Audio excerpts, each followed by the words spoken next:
নমস্কার, আপনারা দেখছেন নিউজ নাও। আমি রয়েছে সংযুক্তা। চোখ রাখছি সংবাদে। প্রধানমন্ত্রী নরেন্দ্র মোদীর উপস্থিতিতে হরিয়ানার মুখ্যমন্ত্রী পদে শপথ নিলেন নবাব সিং সাইনি। কেন্দ্রীয় স্বরাষ্ট্রমন্ত্রী অমিত শাহর উপস্থিতিতে বুধবার সর্বসম্মতভাবে হরিয়ানায় বিজেপি পরিষদীয় দলের নেতা নির্বাচিত হলেন তিনি। পঞ্চকুলা স্টেডিয়ামে রাজ্যপাল বন্দারু দত্তাত্রেয়ের কাছে বৃহস্পতিবার সাইনি ছাড়াও শপথ বাক্য পাঠ করেন অনিল ভিজ সহ বিজেপির মন্ত্রীরা। ছিলেন প্রায় 50,000 দর্শক এবং বিজেপির কেন্দ্রীয় নেতারা। এবারের ভোটে 90 আসনের হরিয়ানা বিধানসভায় 48টি আসনে জিতে নিরঙ্কুশ সংখ্যাগরিষ্ঠতা পেয়েছে বিজেপি। টানা 1 দশক ক্ষমতায় থাকার পরেও প্রতিষ্ঠান বিরোধী হাওয়াকে পাশ কাটিয়ে হরিয়ানায় জয়ের হ্যাট্রিকের নজির গড়েছে পদ্ম শিবির। প্রধান প্রতিপক্ষ কংগ্রেস জিতেছে 37টিতে। প্রাক্তন মুখ্যমন্ত্রী ওম প্রকাশ চৌটালার ইন্ডিয়ান ন্যাশনাল লোকদল 2টি এবং নির্দল প্রার্থীরা 3টি আসনে জিতেছেন।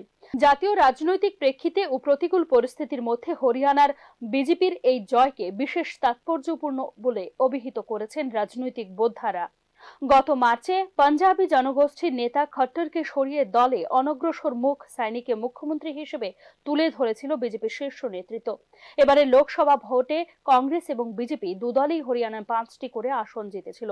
তাই প্রাথমিকভাবে সাইনির লড়াই কঠিন মনে হচ্ছিল, কিন্তু শেষ পর্যন্ত তার নেতৃত্বে লড়েই বিধানসভা ভোটে জয় পেয়েছে বিজেপি। অন্যদিকে প্রাথমিক পর্যায়ের সমীক্ষায় এগিয়ে থাকা কংগ্রেস ভোট ভাগাভাগির জটিল অঙ্কে পড়ে ছিটকে যায় ক্ষমতার দখলের দৌড়ে। Bureau report, news now.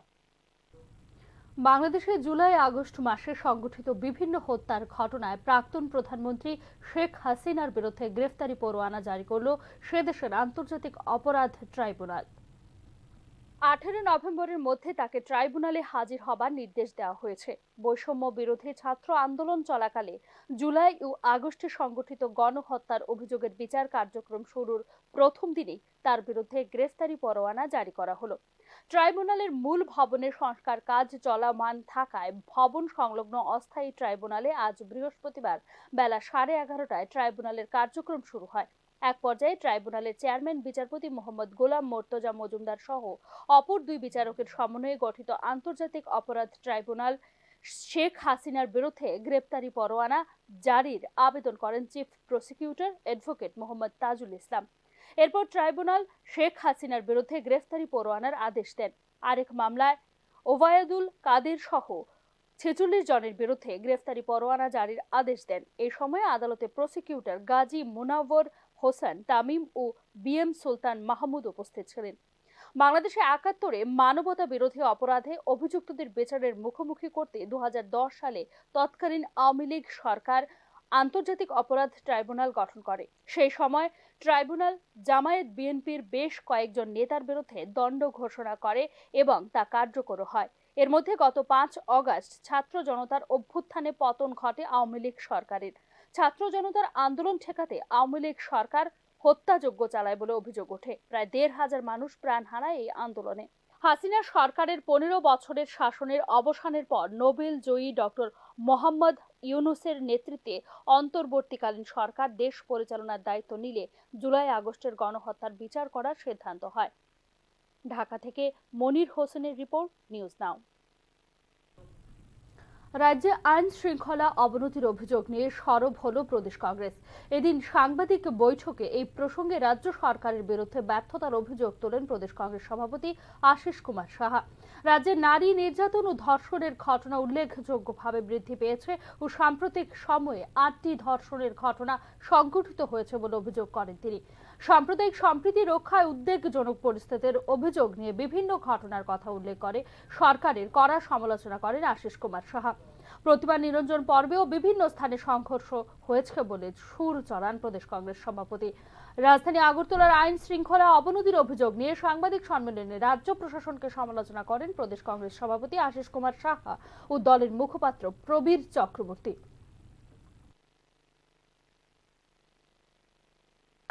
এই পদক্ষেপ নেওয়া হতো তাহলে এই ঘটনা এড়ানো সম্ভব, কিন্তু আমরা দেখলাম যে এই রাজ্যের শাসক দল এই বিষয়গুলিতে তাদের নিষ্ক্রিয়তা। ভারতের কমিউনিস্ট পার্টির 105তম প্রতিষ্ঠা দিবস পালন করা হলো পশ্চিম ত্রিপুরা জেলার সিপিআইএম রাজ্য কার্যালয়ে। অনুষ্ঠানে উপস্থিত ছিলেন সিপিআইএম রাজ্য সম্পাদক জিতেন্দ্র চৌধুরী, পবিত্র কর সহ অন্যান্য রাজ্য নেতৃত্ব। বৃহস্পতিবার ভারতের কমিউনিস্ট পার্টির 105তম প্রতিষ্ঠা দিবস উদযাপিত হয় পশ্চিম ত্রিপুরা জেলার রাজ্য কার্যালয়ে। দলীয় পতাকা উত্তোলন সহ পুষ্পার্ঘ্য অর্পণ করে শহীদদের প্রতি শ্রদ্ধা নিবেদন করেন সিপিআইএম এর রাজ্য নেতৃত্বরা। অনুষ্ঠানে বক্তব্য রাখতে গিয়ে সিপিআইএম রাজ্য সম্পাদক জিতেন্দ্র চৌধুরী রাজ্য পুলিশের ভূমিকা নিয়ে তীব্র সমালোচনা করেছেন। প্রসঙ্গক্রমে তিনি সদ্য সংগঠিত মেলার মাঠে পুলিশের সামনে যেভাবে নৃশংসভাবে ব্যবসায়ী শঙ্কর সাহাকে খুন করা হয়েছে, আর সেখানে পুলিশ কিভাবে নিষ্ক্রিয়তা ও অপদার্থতা প্রদর্শন করেছে তার চিত্র তুলে ধরেছেন। এছাড়া সাবরুম মনুবাজারে পুলিশের বর্বরোচিত নির্যাতনের ফলে বাদল ত্রিপুরার মৃত্যুর ঘটনাও বর্ণনা করেছেন তিনি। প্রথম সমাজতান্ত্রিক দেশ সোভিয়েত ইউনিয়নের মাটিতে ভারতীয় বিপ্লবীরা যারা নানা কারণে